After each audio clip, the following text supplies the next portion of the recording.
ছাত্রদের একটা কোটা আন্দোলন শুরু হয়।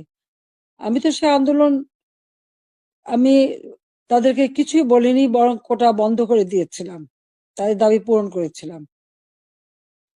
এরপরে মুক্তিযোদ্ধা কয়েকটা পরিবার একটা কোর্টে মামলা করে, তার একটা রায় হয়। সেই রায়ে যখন কোটা আবার চালু করে, আমরা সরকারের পক্ষ থেকেই রিট করে সেটা স্থগিত করে দিই। প্রকৃতপক্ষে আর কোটা আন্দোলন বা কোটা ইস্যুটাই ছিল না, কিন্তু এটা যে কোটা আন্দোলন ছিল না, এটা যে ছিল একটা ভিন্ন ষড়যন্ত্র, সেটা আমি বারবার বলেছি। এটা ছিল সেই একজন ক্ষমতার লোভী, তার মেটিকুলাস ডিজাইনের একটা অংশ। সে অংশ হিসেবে সে ছাত্র হত্যা করেছে,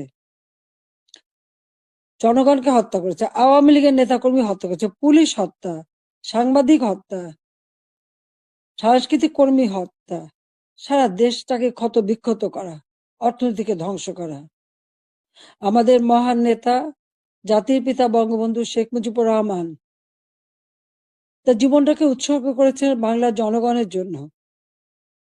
সেই ছাত্র জীবনে যখন পাকিস্তানি শাসকরা আমাদের মাতৃভাষায় কথা বলার অধিকার কেড়ে নেয়, তারই প্রতিবাদ তিনি করেছিলেন। ঢাকা বিশ্ববিদ্যালয়ে তিনি আইন বিভাগের ছাত্র ছিলেন, আর এই প্রতিবাদ করবার জন্যই তিনি বাংলাদেশ ছাত্রলীগ প্রতিষ্ঠা করেন 1948 সালের 4 জানুয়ারি। এবং বাংলাদেশ ছাত্রলীগ তমুদ্দুন মজলিস সহ আরো কয়েকটি প্রগতিশীল রাজনৈতিক দল নিয়ে ভাষা সংগ্রাম পরিষদ গঠন করেন। সেই ভাষা আন্দোলনে আমাদের যারা শহীদ হয়েছেন, আমি তাদের আজকে স্মরণ করি। সালাম, বরকত, জব্বার যারা জীবন দিয়েছেন, রক্তের অক্ষরে বলে গেছেন আমরা মায়ের ভাষায় কথা বলতে চাই। আর এই আত্মত্যাগের মধ্য দিয়ে আমাদের যাত্রা শুরু। ধাপে ধাপে জাতির পিতা বঙ্গবন্ধু শেখ মুজিব এই বাংলাদেশের জনগণকে স্বাধীনতার চেতনায় উদ্বুদ্ধ করেন, এবং তারই নেতৃত্বে আমরা পেয়েছি স্বাধীনতা, পেয়েছি মুক্তিযুদ্ধে বিজয়। আমি জাতির পিতা বঙ্গবন্ধু শেখ মুজিবুর রহমানের প্রতি শ্রদ্ধা জানাচ্ছি। শ্রদ্ধা জানাই জাতীয় চার নেতার প্রতি, 30 লক্ষ শহীদের প্রতি, 2 লক্ষ মা বোনের প্রতি। মুক্তিযোদ্ধাদের জানাই সশ্রদ্ধ সালাম। একটা যুদ্ধ-বিধ্বস্ত দেশের দায়িত্বভার নিয়েছিলেন বঙ্গবন্ধু শেখ মুজিব। মাত্র 3 বছর 7 মাসের মধ্যে সে যুদ্ধের ভয়াবহতা কাটিয়ে ওঠেন।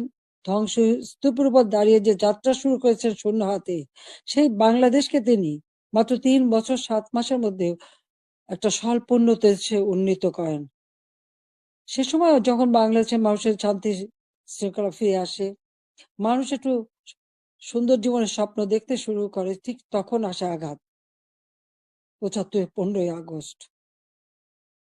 ওই ধানমন্ডি 32 নম্বর বাড়ি, যেখান থেকে জাতির পিতা স্বাধীনতার ঘোষণা দিয়েছিলেন, পাকিস্তানি হানাদার বাহিনী তাকে গ্রেপ্তার করে নিয়ে গেছিল এই ঘটনার পর। তখন এই বাড়িটা তারা লুটপাট করেছিল, কিন্তু আগুন দিয়ে পোড়ায়নি, ভাঙেনি। মুক্তিযুদ্ধে বিজয়ের পর জাতির পিতা ফিরে আসতে সক্ষম হন বাংলাদেশে।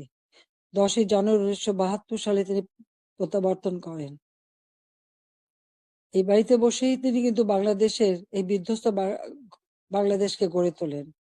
রাষ্ট্রপতি হিসেবে তিনি কিন্তু রাষ্ট্রপতি ভবনে থাকেননি, বা প্রধানমন্ত্রী হিসেবে প্রধানমন্ত্রী ভবনে থাকেননি। এই ছোট বাড়িটা, যে বাড়িটা আমার মা অনেক কষ্ট করে প্রতিটি ইট নিজের হাতে গেড়ে তিনি এই বাড়িটা গড়ে তুলেছিলেন। ওই বাড়িতেই 15ই আগস্ট আমার বাবা জাতির পিতা বঙ্গবন্ধু শেখ মুজিবকে হত্যা করা হয়। আমার মা বেগম ফজিলাতুন্নেসা মুজিবকে হত্যা করে। আমার 3 ভাই, সকলেই আমার ছোট। মুক্তিযোদ্ধা ক্যাপ্টেন শেখ কামাল, মুক্তিযোদ্ধা লেফটেন্যান্ট শেখ জামাল, এবং ছোট রাসেল, যার বয়স ছিল মাত্র 10 বছর। তাদেরকে তো কেউ নির্মমভাবে হত্যা করে। কামাল জামালের নবপরিণীতা বধূ সুলতানা এবং রোজি জামালকে হত্যা করে। আমার একমাত্র চাচা শেখ আবু নাসের, তিনিও মুক্তিযোদ্ধা, পঙ্গু ছিলেন। ঘাতকের নির্মম বুলেটের আঘাতে তিনিও জীবন হারান। রাষ্ট্রপতি মিলিটারি সেক্রেটারি ছুটে এসেছিলেন ব্রিগেডিয়ার জামিল উদ্দিন, তাকে হত্যা করে। পুলিশ অফিসার সিদ্দিকুর রহমানকে হত্যা করে। একই সাথে যুবনেতা শেখ ফজলুল হক মনিকে হত্যা করে, তার অন্তঃসত্ত্বা স্ত্রী আরজুমনি তাকেও হত্যা করে। আব্দুর রব সানিবাদ, যিনি স্বাধীনতার সংগঠক ছিলেন, তাকে হত্যা করে। তার 10 বছরের ছেলে আরিফ, 13 বছরের মেয়ে বেবি, 4 বছরের নাতি সুকান্ত সহ ওই পরিবারের সদস্যদের নির্মমভাবে হত্যা করে। 15ই আগস্ট শাহাদাত বরণ করেছে। আমি তাদের আত্মার মাগফিরাত কামনা করি।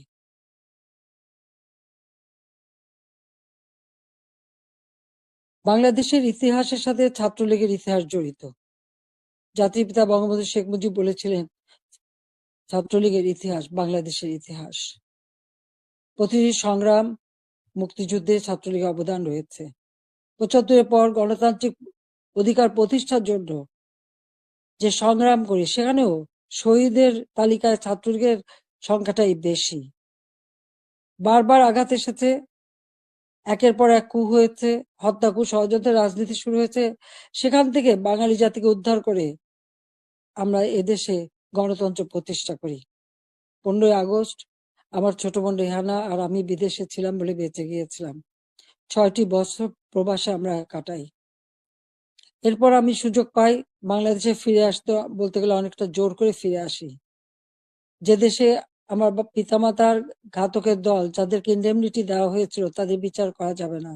অর্থাৎ আমি একজন মানুষ হিসেবে আমার বাবা মা ভাইয়ের বিচার চাইতে পারবো না। সেই বিচারহীনতার সংস্কৃতি ছিল বাংলাদেশে। যে দেশে গণহত্যা চালিয়েছিল পাকিস্তান হানাদার বাহিনী, গ্রামের পর গ্রাম জ্বালিয়ে পুড়ে ছাড়খাড় করেছিল, মা বোনদেরকে ধরে নিয়ে ক্যাম্পে রেখে দিনের পর দিন পাশবিক অত্যাচার করত। সেই যুদ্ধাপরাধী যাদের বিচার জাতিপিতা শুরু করেছিলেন, তাদেরকেও কিন্তু ছেড়ে দেওয়া হয়, মুক্তি দেওয়া হয়েছিল তখন। সেই অবস্থায়ও কিন্তু আমি দেশে ফিরে এসেছিলাম একটা প্রত্যয় নিয়ে, যে আদর্শ নিয়ে, যে চেতনা দিয়ে বাংলাদেশ স্বাধীন হয়েছে। যে চেতনা নিয়ে বাংলাদেশ স্বাধীন হয়েছে, সেই মুক্তিযুদ্ধের চেতনাকে বাস্তবায়ন করা। যে আদর্শ বুকে ধারণ করে লাখো শহীদ রক্ত দিয়ে দেশ স্বাধীন করেছে, সেই শহীদের মর্যাদা রক্ষা করে বাংলাদেশের মানুষের অন্ন, বস্ত্র, বাসস্থান, চিকিৎসা, শিক্ষা, মৌলিক অধিকারগুলি নিশ্চিত করে বাংলাদেশকে একটা উন্নত, ক্ষুধা, দারিদ্র্যমুক্ত বাংলাদেশ গড়ে তোলা, যা জাতির পিতা বঙ্গবন্ধু শেখ মুজিবের স্বপ্ন ছিল। এবং সেই কাজে আমরা কিন্তু সাফল্য অর্জন করেছিলাম। প্রথমবার সরকারে এসে আমরা অনেকগুলি উন্নয়নের কাজ করি, এরপর আসতে পারিনি। আবার বাংলাদেশে জঙ্গি, সন্ত্রাস, দুর্নীতির দেশ হয়েছিল। প্রায় 8টি বছর সময় নষ্ট হয়। 2008-এর নির্বাচনে আওয়ামী লীগ এককভাবে 300 সিটের মধ্যে 233টা সিট পায়। বাংলাদেশের মানুষের আস্থা, বিশ্বাস অর্জন করে সরকার গঠন করি। 2009 সাল থেকে 2024 সাল এই বাংলাদেশ উন্নয়নশীল দেশের মর্যাদা পায়। যখন আমরা জাতির পিতার জন্ম শতবার্ষিকী 2020 সালে এবং স্বাধীনতার সুবর্ণ জয়ন্তী 2021 সালে উদযাপন করি, তখনই কিন্তু বাংলাদেশ উন্নয়নশীল দেশের মর্যাদা পায় এবং জাতিসংঘ স্বীকৃতি দেয়। জাতির পিতা বঙ্গবন্ধু শেখ মুজিবের সেই ঐতিহাসিক 7ই মার্চের ভাষণ, সে ভাষণও ইউনেস্কো বিশ্ব প্রামাণ্য দলিলে স্থান করে দেয়। কারণ যে ভাষণ পৃথিবীর বিভিন্ন দেশে সামরিক, অসামরিক নেতারা ভাষণের মধ্য দিয়ে মানুষকে উজ্জীবিত করেছে, সেই ভাষণগুলির মধ্যে প্রায় 2500 বছরের সকল ভাষণের মধ্যে জাতিপিতা বঙ্গবন্ধু শেখ মুজিবের ভাষণটি সর্বশ্রেষ্ঠ ভাষণ হিসেবে গণ্য হয়। আন্তর্জাতিক প্রামাণ্য দলিলে তার স্থান পেয়েছে। বাংলাদেশে এখন জাতির পিতা বঙ্গবন্ধু শেখ মুজিবের ভাষণ নিষিদ্ধ করেছে, কিন্তু আন্তর্জাতিকভাবে তো তার স্বীকৃতি পেয়েছে। 21শে ফেব্রুয়ারি সারা বিশ্বে আন্তর্জাতিক মাতৃভাষা দিবস হিসেবে স্বীকৃতি পেয়েছে, যেটা আওয়ামী লীগ সরকার এসেই আমরা সেই উদ্যোগ নিয়েছিলাম এবং ইউনেস্কো কর্তৃক সেটা স্বীকৃতি পেয়েছিল। বাংলাদেশের উন্নয়ন, এটা তো শুধু একথা তো কেউ বলতে পারবে না যে উন্নয়নটা শুধুমাত্র আমরা একটি দলের জন্য করেছি।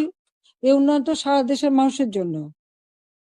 আমরা দেশের ছেলে মেয়েদের, আমাদের ভবিষ্যৎ প্রজন্ম, তরুণ সমাজ, যারা এদেশের একদিন কর্ণধার হবে, তাদের জন্য মানসম্মত শিক্ষার পরিবেশ আমরা তৈরি করেছিলাম, যেখানে ছিল অনবরত সেশন জট। সেখান থেকে মুক্ত করে আমরা শিক্ষার পরিবেশ তৈরি করি। সাথে সাথে ব্যাপকভাবে যাতে তরুণ সমাজের কর্মসংস্থান সৃষ্টি হয় তার জন্য আমি সমস্ত কিছু বেসরকারি খাতে উন্মুক্ত করে দিই। আমাদের দেশে মাত্র একটা টেলিভিশন ছিল, একটা রেডিও ছিল, কোনো মোবাইল ফোন ছিল না, ডিজিটাল ফোন ছিল না। ডিজিটাল বাংলাদেশ গড়ে তোলা এবং টেলিভিশন রেডিওকে বেসরকারি খাতে উন্মুক্ত করে দেওয়া, ব্যাংক বিমান থেকে শুরু করে প্রতিটি প্রতিষ্ঠান বেসরকারি খাতে উন্মুক্ত করে দিয়েছিলাম একটা লক্ষ্য নিয়েই, যে আমাদের তরুণ সমাজের কর্মসংস্থানের ব্যবস্থা হবে। সেই লক্ষ্য নিয়েই আমাদের দেশের উন্নয়নের যত পরিকল্পনা আমরা নিয়েছি, সে পরিকল্পনাগুলি ছিল একেবারে গ্রাম পর্যায় পর্যন্ত। আমার গ্রাম আমার শহর, সেভাবে যেন প্রত্যেকটা গ্রাম গড়ে ওঠে এবং প্রত্যেকটা গ্রামের মানুষ যেন নাগরিক সুবিধা পায়, সেই ব্যবস্থাও আমরা করেছিলাম। ডিজিটাল বাংলাদেশ গড়ে তুলব, প্রতিটি ইউনিয়ন পর্যায় পর্যন্ত আমরা ডিজিটাল সেন্টার খুলে দিই, সেখানে কর্মসংস্থানের ব্যবস্থা হয়। আমাদের দেশে একসময় মানুষ কোনো ইন্টারনেট ব্যবহার করতো না, আজকে 13 কোটি মানুষ কিন্তু ইন্টারনেট ব্যবহার করে।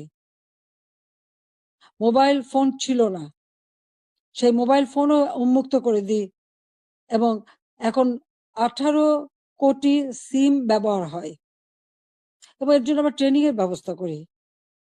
কম্পিউটার ট্রেনিং ইনকিউবেশন সেন্টার করে দিয়েছি, স্কুলে স্কুলে কম্পিউটার ল্যাব তৈরি করে দেওয়া হয়েছে, বিশ্ববিদ্যালয়ে বিনামূল্যে ইন্টারনেট সার্ভিস ব্যবস্থা করা হয়েছে, wifi connection, broadband connection, Bangabandhu satellite 1 আমরা উৎক্ষেপণ করেছি। আধুনিক প্রযুক্তি জ্ঞান সম্পন্ন জাতি গড়ে উঠুক, সেটাই চেয়েছি। বিজ্ঞান প্রযুক্তি বিশ্ববিদ্যালয় 96 সালে সরকার এসেই নির্মাণ করি, যাতে করে বিজ্ঞানের দিকে মানুষ ঝোঁকে, গবেষণায় প্রতি মনোযোগী হয়। কারণ বিজ্ঞানের বিকাশ ছাড়া কখনো কোনো দেশ উন্নতি লাভ করতে পারে না, সেই জন্য এই ব্যবস্থা আমরা নিয়েছিলাম। এরপরে টেক্সটাইল বিশ্ববিদ্যালয়, ফ্যাশন ডিজাইন বিশ্ববিদ্যালয়, ডিজিটাল বিশ্ববিদ্যালয়, ইসলামিক আরবি বিশ্ববিদ্যালয়, এভিয়েশন এবং এয়ারোস্পেস বিশ্ববিদ্যালয় থেকে শুরু করে কৃষি বিশ্ববিদ্যালয়, বহুমুখী বিশ্ববিদ্যালয় আমরা করে দিয়েছি, মেডিকেল বিশ্ববিদ্যালয়, সবগুলি কিন্তু আওয়ামী লীগের করা, আওয়ামী লীগের হাতে গড়া। একটার পর একটা ইনস্টিটিউট করে দিয়েছি, ব্যাপকভাবে কর্মসংস্থান সৃষ্টি করেছে। পাবলিক সার্ভিস কমিশনে প্রতি বছর নিয়মিত পরীক্ষা হওয়া শুরু করে, ছেলে মেয়েরা যথাযথভাবে মেধার ভিত্তিতেই কিন্তু চাকরি পেয়েছে, কাজ পেয়েছে। কর্মসংস্থান ব্যাংক প্রতিষ্ঠা করে দিয়ে, যেখান থেকে বিনা জামানতে ঋণ নিয়ে সবাই যেন কাজ করতে পারে, কর্মসংস্থান ব্যবস্থা যাতে হয়, ব্যাপক হারে যেন বিদেশি বিনিয়োগ আসে, সেই সুযোগ আমরা সৃষ্টি করে দিই এবং সেই বিনিয়োগ এসেছে। 2009 সালে সরকার এসে আমি প্রেক্ষিত পরিকল্পনা প্রণয়ন করি 2010 থেকে 2021। যার লক্ষ্য ছিল বাংলাদেশকে আরো উন্নত করা, বাংলাদেশের মানুষের জীবন মান উন্নত করা, আধুনিক বিশ্বের সঙ্গে যাতে তাল মিলিয়ে চলতে পারে সেই ব্যবস্থা করা, এবং সেটাই আমরা কিন্তু করেছিলাম। আজকে আমাদের এটা বললে চলবে না যে মুক্তিযুদ্ধ, জাতির পিতা বঙ্গবন্ধু শেখ মুজিবের অবদান এবং গণতন্ত্র প্রতিষ্ঠার সংগ্রাম, এর সব কিছুই কিন্তু আমাদের আন্দোলন সংগ্রামের ফসল। জাতির পিতা বঙ্গবন্ধু শেখ মুজিব যদি এদের স্বাধীন না করতেন, তাহলে আমরা কোথায় থাকতাম? পাকিস্তানের একটা প্রদেশ। পাকিস্তান আমলে একজন বাঙালি কিন্তু সেক্রেটারি হতে পারেনি, একজন বাঙালি কিন্তু মেজর জেনারেল পর্যন্ত যেতে পারেনি, মাত্র মেজর হিসেবে থাকতে পারত, একজন মাত্র কর্নেল ছিল। পাকিস্তান আমলে কিন্তু আমাদের শিক্ষার কোনো উচ্চশিক্ষার সুযোগই ছিল না, এমনকি বিদেশে যেতে হলে ওই পাকিস্তানের রাজধানীতে যে বিদেশের আমাদের পাসপোর্ট এবং ভিসা নিতে হতো, আন্তর্জাতিক ফ্লাইট করাচি থেকে নিতে হতো, সেটা আমার নিজের অভিজ্ঞতা আছে। 69 সালে যখন আমি বিদেশে যাই, ওই করাচিতে যে থেকে ভিসা নিয়ে তারপর যেতে হয়েছে, কিন্তু দেশ স্বাধীন হবার পরে তো সেটা ছিল না। আমদানি রপ্তানি ব্যবসা পূর্ববঙ্গে কেউ করতে পারতো না, ওই পাকিস্তানে যেই করতে হতো। কিন্তু আমরা স্বাধীনতা অর্জন করতে পেরেছি বলেই সকল সুযোগ আমরা পেয়েছি, আমাদের ছেলেমেয়েরা উচ্চ শিক্ষার সুযোগ পেয়েছে। আমাদের মুক্তিযুদ্ধের ইতিহাস আমাদের গৌরবের ইতিহাস, আমাদের বিজয়ের ইতিহাস। এই ইতিহাসকে মুছে ফেলতে পারবে না। আমি জানি এটা মুছে ফেলার চেষ্টা হচ্ছে, সংবিধানকে ধ্বংস করা, জাতীয় পতাকা ধ্বংস করা, অনেক চেষ্টাই করা হয়েছে, কিন্তু লাখো শহীদের